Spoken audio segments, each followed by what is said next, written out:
Hey there everyone, welcome back to another video. Today I'm going to be unboxing the Samsung Galaxy S9 Plus and give you my first impression after using it for about 6 hours. The retail packaging looks the same as the Samsung Galaxy S8. Alright, so first off we have the instruction booklet along with the SIM injection tool on it. Then sitting right behind that is the phone. So I will put the phone to the side while we take a look at what else comes included. In the box you get the fast charger to top off the phone quickly. This also supports wireless charging, but you will have to buy the wireless charger separately. You would also get a USB Type-C to USB Type-A adapter in case you want to connect a keyboard to this or a flash drive to transfer some files. It's neat that it comes included with one of those. Then here is the USB Type-C charging cable. You also get a nice pair of AKG earphones, and I really wish more companies would do this. And this brings me to something that I really look forward to testing, and that is the Bluetooth. Because I can connect two headphones with this at the same time and the sound will be emitted to both of them at the same time. So I will be talking about this more in my full review.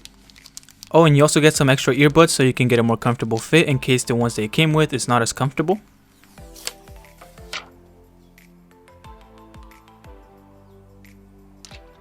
So you get some nice dimming or breathing animation while it boots up. As I hold the phone, I can feel some roughness on the frame so it doesn't wrap around the display and the back smoothly. So the Samsung Galaxy S9 Plus has a 6.2-inch display and I have no issues holding the phone with one hand. And it's all thanks to that elongated screen with the 18.5:9 display ratio. Alright, so here's what you will get right after you finish setting it up. It backed up my wallpaper that I had on my OnePlus 5T, so it doesn't boot up with this wallpaper. I'm going to change up the launcher to the Pixel launcher and be right back. Alright, so I am back and I finished downloading the APK for the Google Pixel launcher. And if you are interested in picking up the Google Pixel launcher, I will leave a link in the description. And with the Pixel launcher, you get the Google feed that you can find on the Google Pixel phones. But I don't really like this one because you can't dismiss stories that you already read. But I am sticking with it just to try it out. So both the Samsung Galaxy S9 and Galaxy S9 Plus are running Android Oreo.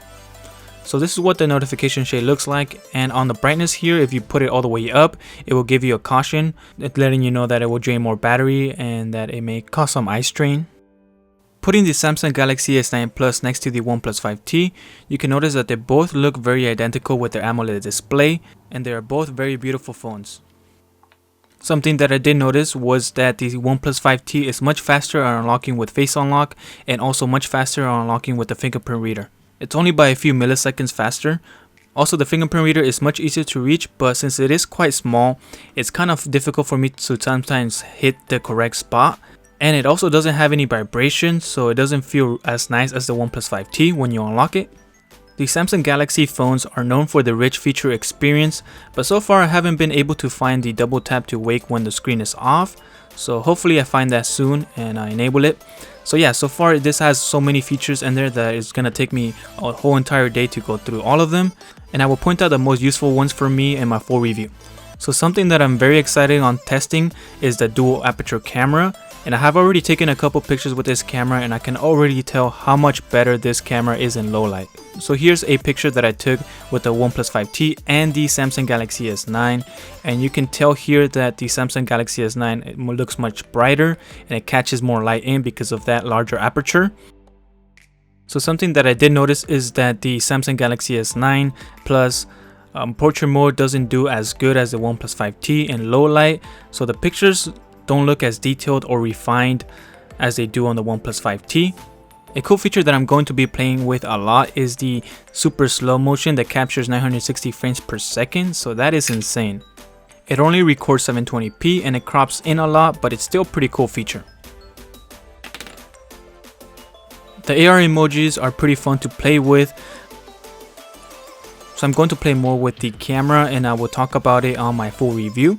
So that does it for this video, and thank you guys for watching, and leave a like if you enjoyed this video and subscribe to stay tuned for my full review.